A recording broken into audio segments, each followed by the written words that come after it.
आपण सर्व मत्ती शुभवर्तमान त्याचा 4था अध्याय आणि 1 ते 4 ही वचनं वाचणार आहोत.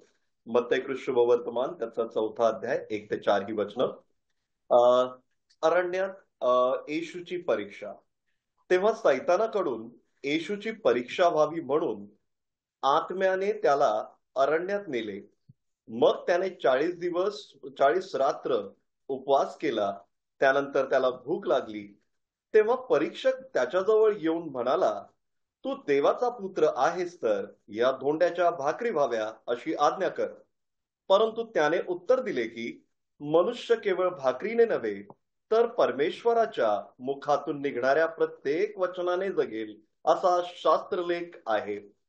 प्रियांनो, आपण हे जे आता वचन वाचलेलं आहे, या वचनांमध्ये आपण सर्वांच्या परिचयाचा असा भाग जिथे अरण्यामध्ये येशूची परीक्षा होत आहे.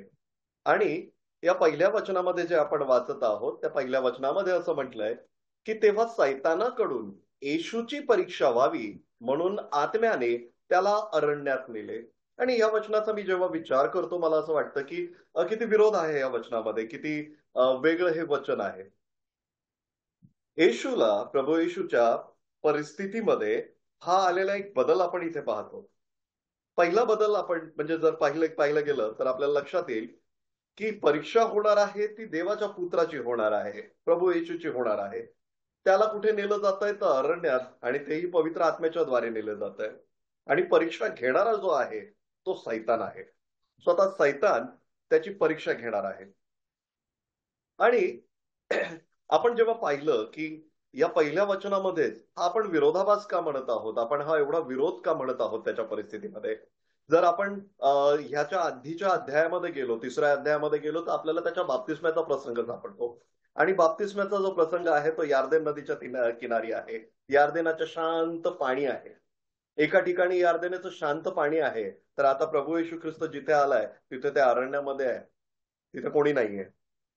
या यार्देनाच्या ठिकाणी आपण पाहिलं की बाप्तिस्मा घेणारा योहान आहे, त्याच्याबरोबर असंख्य असे लोक आहेत. आणि आता प्रभू येशू ख्रिस्त पुन्हा एकदा अरण्यात आलेला आहे. आणि अरण्यामध्ये आपण पाहतो की तो पूर्णपणे शांतता आहे. तिथे क्राऊड नाही, तिथे काही तिथे गोंधळ नाही, काही नाही, फक्त शांतता. एक त्याचा सॉलिट्यूड, तोच तिथे तिथे फक्त एकटा आहे. आपण 3ऱ्या अध्यायामध्ये अगदी ह्याच्याच अगदी बिलकुल आधी आपण देवाची आकाशवाणी, आकाशातून झालेली वाणी ऐकली की हा माझा पुत्र मला परमप्रिय आहे आणि याच्याविषयी मी संतुष्ट आहे. देवाचा आवाज, देवाचा आवाज. परिस्थिती बदलली पहा. या पहिल्या वचनामधून परिस्थिती बदलली आणि तेथे परमेश्वराची वाणी नाही, तर तिथे सैतानाचा आवाज आहे. यामध्ये थोड्याच आधी आपण पाहिलं की त्याला अभिषेक झालेला आहे, पवित्र आत्मा त्याच्यावरती स्थिर झालेला आहे. आणि आता इथे आपण पाहतो की तिथे आता ती स्थिरता, पवित्र आत्म्याची स्थिरता आहे, पण त्याचबरोबर त्याची परीक्षा देखील आहे. एकीकडे अभिषेक आहे तर एकीकडे त्याची परीक्षा आहे. हा त्याच्या परिस्थितीमध्ये झालेला बदल आपल्याला इथे पाहायला मिळतो. आणि या वचनामध्ये असं म्हटलंय की येशूची परीक्षा व्हावी म्हणून, येशूची परीक्षा व्हावी, येशूची परीक्षा व्हावी. हे का बरं गरजेचं होतं? त्या येशूची परीक्षा होणं हे का गरजेचं होतं? प्रियानो, आधीच्या वचनामध्ये जसं आपण वाचलं, 3रा अध्याय आणि 17व्या वचनामध्ये जर आपण पाहिलं तर स्वतः परमेश्वर त्याला म्हणतो की हा माझा पुत्र आहे, याच्याविषयी हा परमप्रिय आहे आणि ह्याच्याविषयी मी संतुष्ट आहे. पण हा देवाचा पुत्र आहे, देवाच्या पुत्राची परीक्षा का व्हावी बरं? देवाच्या पुत्राची परीक्षा होणं का गरजेचं होतं? माझ्या बरोबर आपण इब्रिकराचं पत्र त्याचा 2रा अध्याय आणि 18व्या वचनामध्ये या. इब्रिकराचं पत्र त्याचा 2रा अध्याय आणि 18वं वचन. आणि इथे म्हटलेलं आहे, कारण ज्या अर्थी त्याने स्वतः परीक्षा होत असता दुःख भोगले, त्या अर्थी ज्यांची परीक्षा होत आहे त्यांना सहाय्य करावयास तो समर्थ आहे.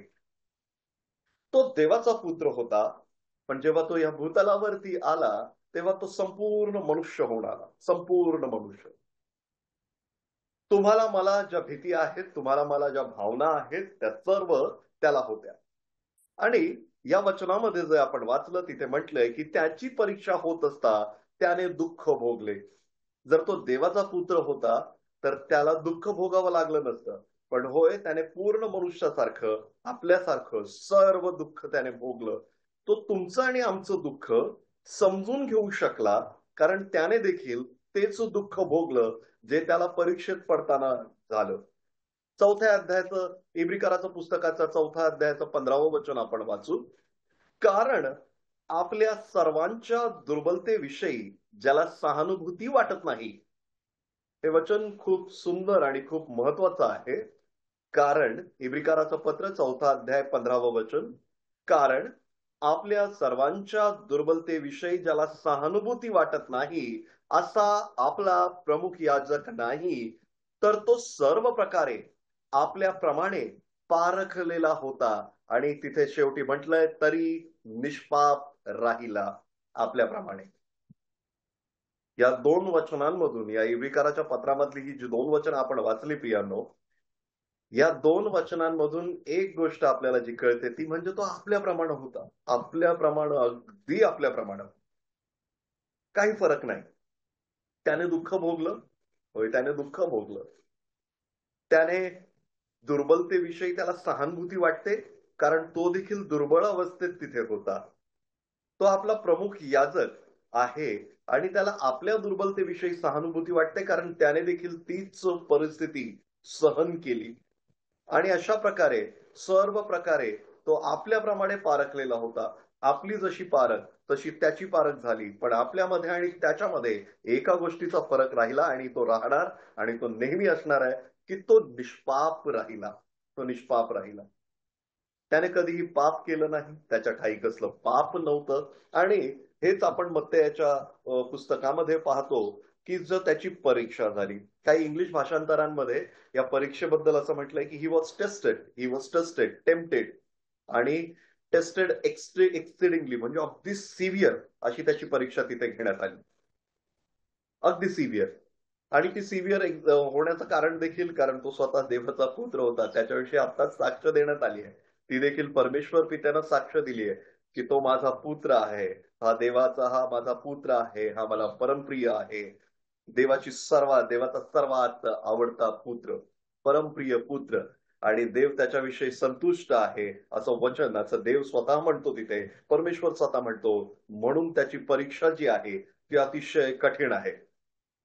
अतिशय कठीण परीक्षेमधनं त्या प्रभूला तिथून जायचं आहे. आणि त्याच्यानंतर आपण जर ही परीक्षेबद्दल जर पाहिलं, तर तिथे त्याला आत्म्याने नेलेलं आहे आणि परीक्षा घेणारा जो आहे तो स्वतः सैतान आहे.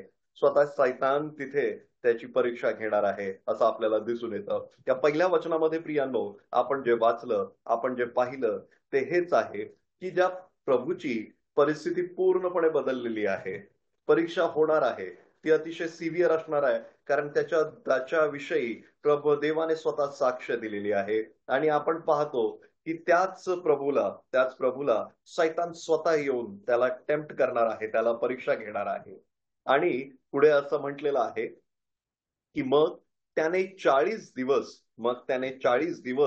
40 दिवस, 40 रात्री उपवास केला आणि त्यानंतर त्याला भूक लागली.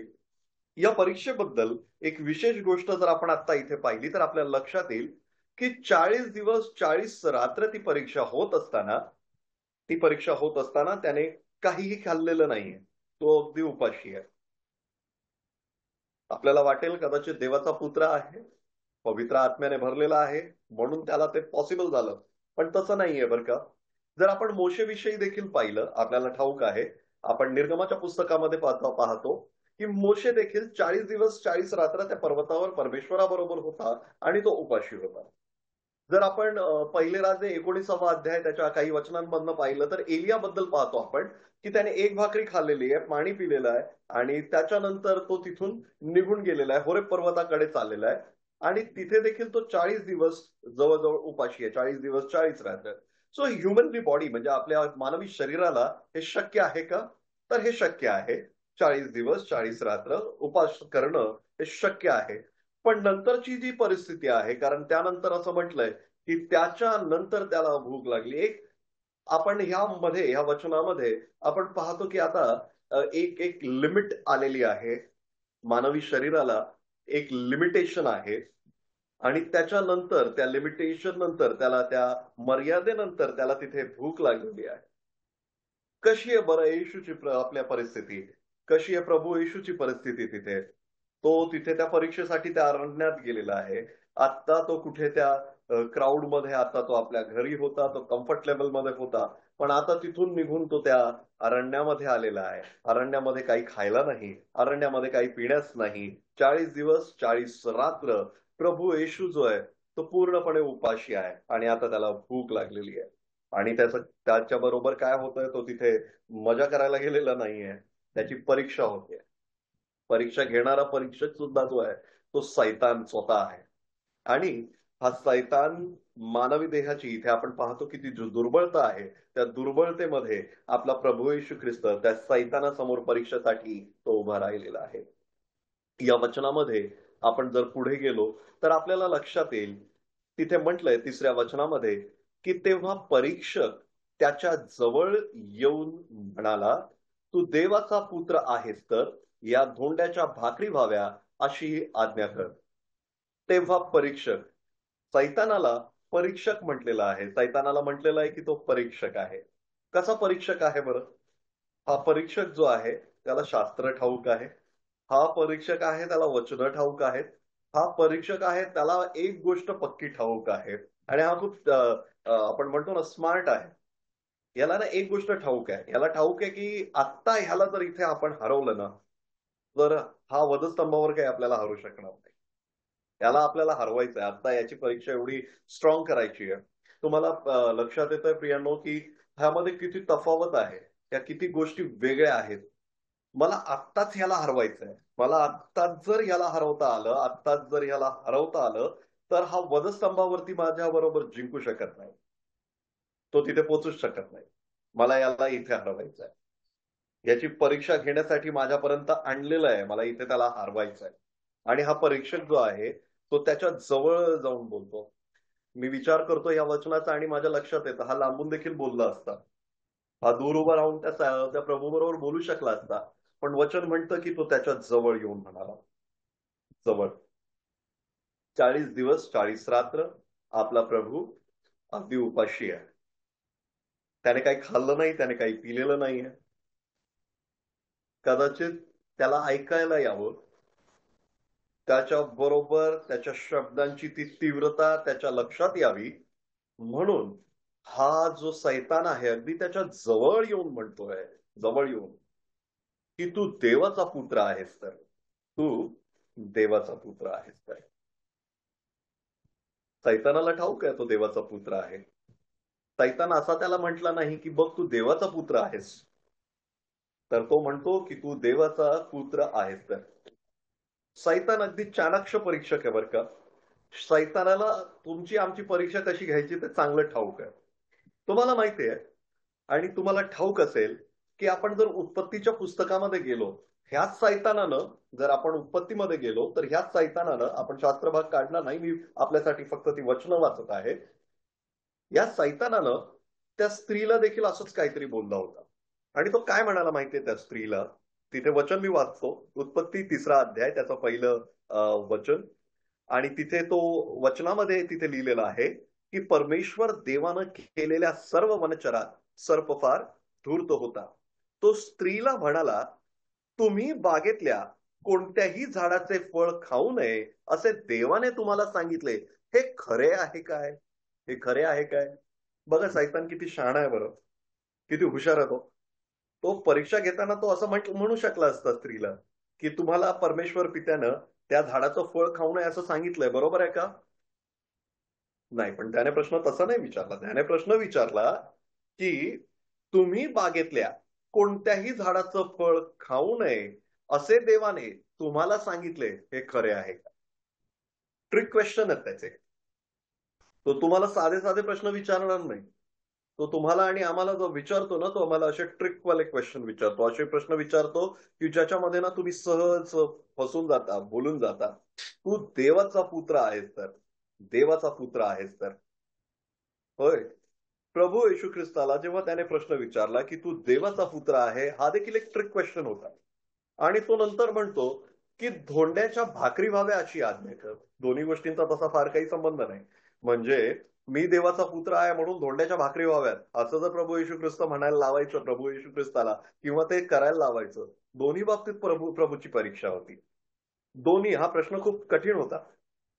तो म्हणतो की तू देवाचा पुत्र आहेस तर. आता बोलतो प्रभू, कदाचित असं झालं असतं की प्रभू म्हणाला असता, होय मी देवाचा पुत्र आहे. होऊ देत त्या धोंड्याच्या भाकरी. किती सहज सोपं होतं. सैतान फसवतोय तिथे. सैतान त्याला तिथे ट्रिक करतोय. सैतान त्याला तिथे फसवण्याचा प्रयत्न करत होता. आणि तिथे तो म्हणतो की तू देवाचा पुत्र आहेस तर. प्रभूची जी परीक्षा होती प्रियांनो, ती ही होती की तो देवाचा पुत्र आहे. त्याला प्रूव्ह करायची गरजच नव्हती.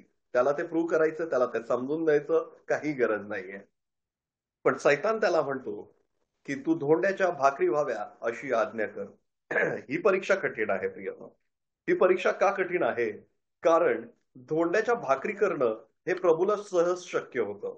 धोंड्याच्या भाकरी व्हाव्यात यामध्ये प्रभू अगदी सहज म्हणाला असता की होऊ देत या धोंड्याच्या भाकरी, आणि त्या भाकरी झाल्या देखील असत्या.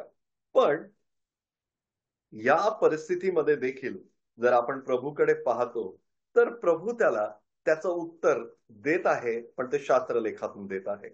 आणि या धोंड्याच्या भाकरींमध्ये आपण देखील अगर अगर पाहिलं की त्याला भूक आहे, अतिशय उपाशी आहे तिथे तो, त्याला भूक लागलेली आहे आणि परीक्षक म्हणजे सैतान त्याला त्याच्या त्या दुर्बळतेच्या बाबतीत तो प्रश्न विचारत आहे.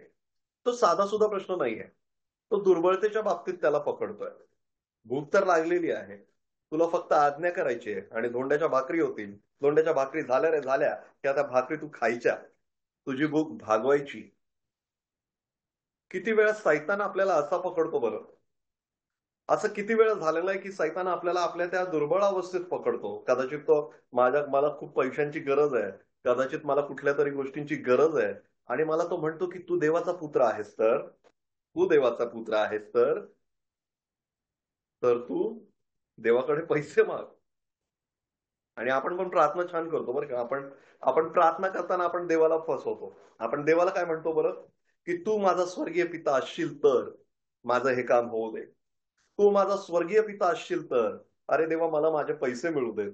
तू माझा स्वर्गीय पिता असशील तर मला नोकरी मिळू देत. तू माझा स्वर्गीय पिता असशील तर माझ्या लेकराबाळांची लग्न होऊ देत. तू माझा स्वर्गीय पिता असशील तर माझं लेकरू बरं होऊ दे. तू माझा स्वर्गीय पिता असशील तर हे होऊ दे, ते होऊ दे, तसं होऊ दे, असं होऊ दे. इथे सैतानाची गरजच नाही. इथे आपणच देवाला प्रश्न विचारतो. आपणच देवाला नेहमी सांगतो की देवा तू जर माझा पिता असशील तर हे असं होऊ दे.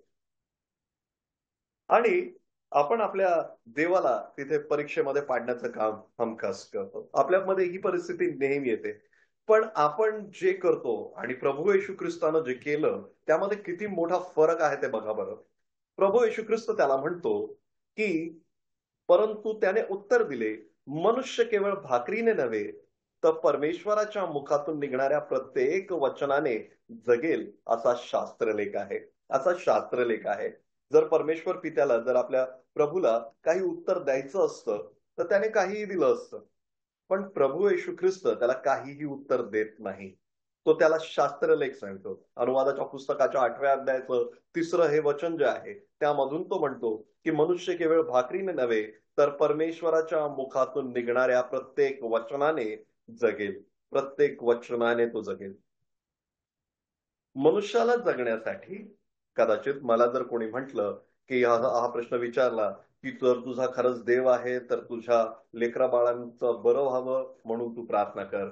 जर खरंच तुला पैशाची गरज आहे आणि तू देवाचा पुत्र आहेस, देवाचं लेकरू आहेस, तर देवाला तशी प्रार्थना कर की देवा मी तुझं लेकरू आहे, माझं हे होऊ दे. आपण खरंच ही प्रार्थना करतो का? आपण खरंच त्यांना शास्त्रलेखातून उत्तर देतो का?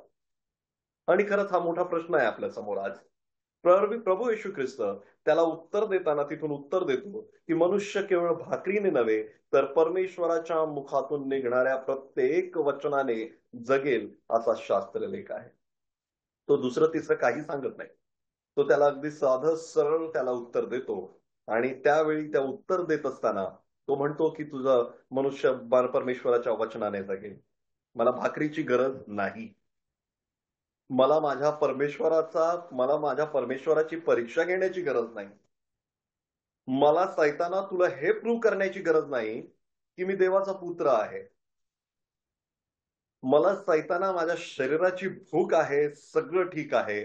पण मला ते देखील गरजेचं नाही. कारण माझ्या परमेश्वराचं प्रत्येक वचन हे माझी भूक भागवण्यासाठी हे मला उपयुक्त आहे आणि ते समर्थ आहे.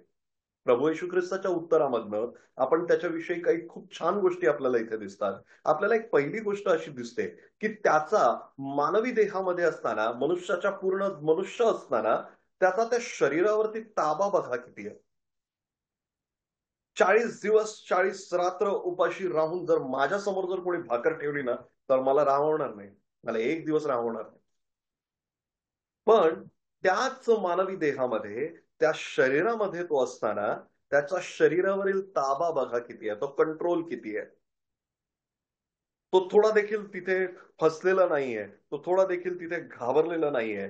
त्याची दैवी शक्ती आहे त्याच्यामध्ये. स्वतः आत्ताच देवानं सांगितलं, की तो माझा पुत्र आहे. तो मला परमप्रिय आहे. भाकरी होऊ शकत नाहीत का? त्याच्या बोलण्यानं, त्याच्या दैवी शक्तीने, त्याच्यामध्ये असलेल्या त्या सामर्थ्याने त्या धोंड्याच्या भाकरी होऊ शकत नाही का? सहज शक्य आहे. पण कुठल्याही प्रकारची दैवी शक्ती त्याने वापरली नाही. मगाशी आपण इब्रिकराच्या पुस्तकामध्ये जसं वाचलं, की त्याला आपल्याबद्दल सहानुभूती आहे. आपल्याबद्दल सहानुभूती यासाठी आहे, की आपण देखील मानवी देहामध्ये आहोत, तसा तो देखील मानवी देहामध्ये आला. आणि आपल्याला दैवी शक्ती नाही आणि आपण दैवी शक्ती वापरू शकत नाही आणि त्याला देखील त्यावेळी ती वापरली नाही. त्याने आपली परीक्षा होऊ दिली आणि आपली परीक्षा होत असता कुठल्याही प्रकारे तो मनुष्याच्या सामर्थ्यावरती, सैतानावरती किंवा इतर कोणत्याही गोष्टीवरती विसंबून राहिला नाही. प्रियानो, जेव्हा तुम्हाला आणि आम्हाला सैतान परीक्षेत टाकतो, त्यावेळी त्याच्या ट्रिक क्वेश्चनला, त्याच्या त्या प्रश्नांना उत्तर देत असताना आपल्यामध्ये किंवा आपण अशा कुठल्या गोष्टींवरती ताबा न ठेवता, आपल्या शरीरावरती ताबा न ठेवता, मनावरती ताबा न ठेवता, काय आपण परमेश्वरावर पूर्ण विसंबून राहतो? त्याचा जो शास्त्रलेख आहे तो आपण पडताळून पाहतो का? हा खरोखर महत्वाचा आणि गंभीर प्रश्न आहे प्रियांनो. आणि आपण जेव्हा ह्या पूर्ण संदर्भांकडे पाहतो, आपल्याला एक गोष्ट खूप छान पद्धतीने लक्षात येईल, की त्याची परीक्षा होत होती. तो संपूर्ण मनुष्य देहामध्ये होता. त्याला जर दैवी सामर्थ्य वापरायचं असतं ते अगदी शक्य होतं. पण तुम्हाला ठाऊक आहे, अगदी शेवटी काय झालं? याच 4 अध्यायाच्या 11व्या वचनामध्ये, मत्तई 4:11 मध्ये आपण पाहतो, की सैतान त्याची सर्व परीक्षा घेऊन थकला. 40 दिवस परीक्षा घेतो. शेवटचे हे 3 प्रश्न खूप महत्वाचे होते आणि हे आता एक्स्ट्रीम होते. पण शेवटी या सर्वांमधून निघून तिथे असं वचन म्हणतं, की मग सैतान त्याला सोडून गेला आणि पहा, देवदूत येऊन त्याची सेवा करू लागले. देवदूत येऊन त्याची सेवा करू लागले असं वचन सांगतं. प्रियांनो, या सर्व प्रसंगांमध्ये जर आपण पाहिलं, या पूर्ण प्रसंगामध्ये ज्याची परीक्षा होत होती तो देवाचा स्वतः पुत्र होता. त्याची परीक्षा करण्यासाठी जेव्हा त्याला घेऊन जाण्यात आलं, तो त्याचा पवित्र आत्मा होता.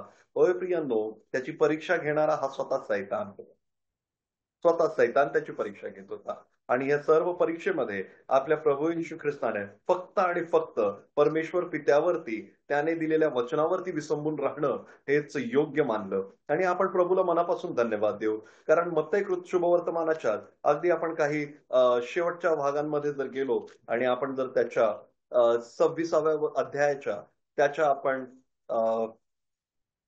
26 आणि त्याचं 63वं वचन जर आपण वाचलं, मत्तई 26:63, तिथे देखील त्याला पुन्हा हा प्रश्न विचारण्यात आलाय, की तथापि येशू उगाच राहिला. यावरून प्रमुख याजकाने त्याला म्हटले, मी तुला जिवंत देवाची शपथ घालतो, तू देवाचा पुत्र असलास तर आम्हास सांग.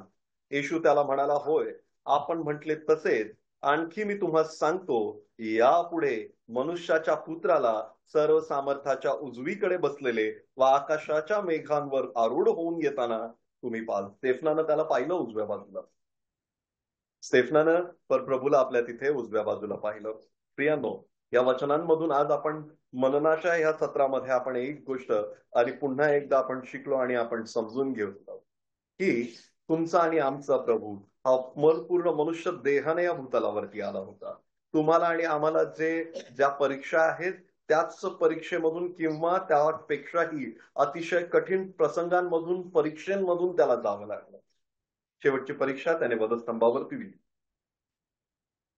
त्यावेळी प्रभूची प्रार्थना आपण पाहतो आणि ऐकतो. प्रभू म्हणतो की होय तो हा प्याला माझपासून टळू दे, पण माझ्या इच्छेप्रमाणे नव्हे तर तुझ्या इच्छेप्रमाणे होऊ दे. आणि आपल्या प्रभूने तो प्याला देखील आपल्यासाठी घेतला. तो कटकडू असा, तो कडवट असा प्याला त्याने आपल्यासाठी घेतला.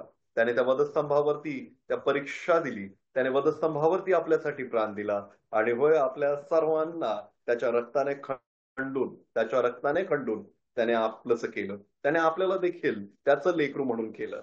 आणि देवाचा पुत्र जसा आपल्याला म्हणतो, आपल्याला वारशाने सगळं हे नीतिमत्व मिळालेलं आहे. आपल्याला हे जे नीतिमत्व मिळालं आहे त्याच्यावरील विश्वासाच्या द्वारे मिळालेलं आहे. पण आपण फक्त विश्वास ठेवलेला आहे प्रियांनो. पण त्या विश्वासासाठी त्याला सर्व कठीण परीक्षांचा सामना करावा लागला. त्याला सर्व कठीण परिस्थितीमधून जावं लागलं आणि कुठल्याही प्रकारच्या दैवी शक्तीने नव्हे तर संपूर्ण शरीरावरती ताबा, मनावरती ताबा आणि परमेश्वर पित्याचं वचन या सर्व गोष्टींद्वारे त्याने या सर्वांवरती विजय मिळवला. आणि तो विजय असा प्रभू येशू ख्रिस्त आपल्याला ह्या वचनांमधून पाहायला मिळतो. आज आपण मत्तई शुभवर्तमानाचा 3रा अध्याय 17वं वचन पुन्हा एकदा वाचू की आणि पहा, आकाशातून अशी वाणी झाली की हा माझा पुत्र मला परमप्रिय आहे आणि याच्याविषयी मी संतुष्ट आहे. लौकिक कार्याला प्रारंभ देखील झाला नव्हता आणि तरी देखील परमेश्वर पिता आधीच सांगतो की हा माझा पुत्र मला परमप्रिय आहे आणि याच्याविषयी मी संतुष्ट आहे. आणि का संतुष्ट आहे याचं उत्तर आपण ह्या 4थ्या अध्यायामध्ये पाहण्याचा प्रयत्न केला. आणि आपण आपल्या प्रभूला मनापासून धन्यवाद देऊ आणि या मनाच्या सत्रामध्ये परमेश्वर पित्याला धन्यवाद देऊ की त्याने आपल्याला ही वेळ पुरवली. पुन्हा एकदा त्याला जवळून समजून घेण्याची ही संधी त्याने आपल्याला दिली. धन्यवाद.